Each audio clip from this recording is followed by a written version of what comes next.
start by just phrasing this as a really, really, really simple question. Do you think that there is a sexism problem in the gaming industry?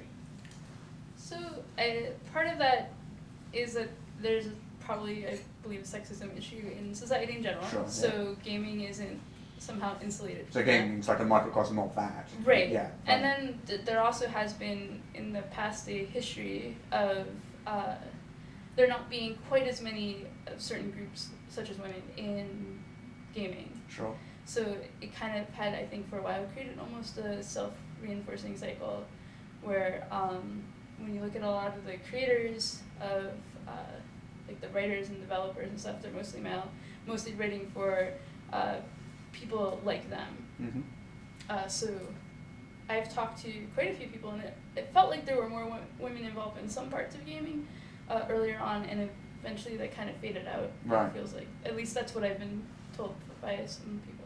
So would you say that the fact that there are more male game designers, is that's being reflected in the products that they produce, and that in itself is creating a barrier to entry for women to get into gaming in the first place? Is that?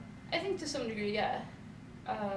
So when you play a game like Dungeons & Dragons or something, because that's like one of the bigger ones, and the types of decisions that you might most likely make for your character aren't represented in the game world, that becomes harder to get into, and you may eventually just say, hey, I'll just play a different game that represents my interests or the way I might see my character acting. Sure. I mean, are you able to, perhaps without actually naming names, give an example of something like that? Just as a concept. Right. Well, so there was a recent adventure where part of the setup was it was a D&D adventure, but it was more of a Wild West American town, and there were these bandit guys, and they had been leering at this woman, and she obviously didn't like it, and her husband stepped in, and he was the one that was killed, and then she's kidnapped along with her kids. Mm-hmm.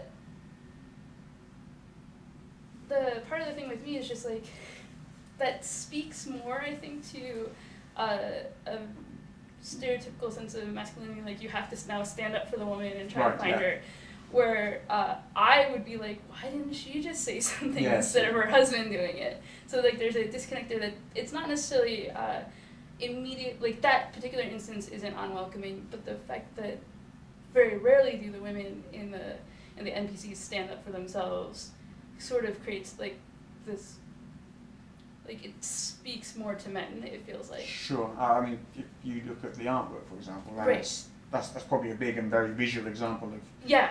I mean, do you